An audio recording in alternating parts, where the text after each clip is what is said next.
Guys, today we'll talk about how to fix or how to solve the problem of settings on TikTok. To know how to fix or how to solve settings on TikTok, you should just go to settings.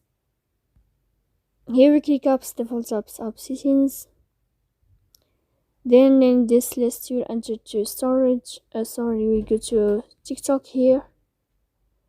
After that you'll enter to first stop and you click OK. Then we'll enter to the window of storage. Here we click clear cache. Don't click clear data because that can cause you errors in your app.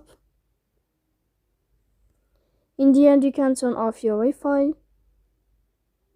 and you can wait a moment to turn on your Wi-Fi again.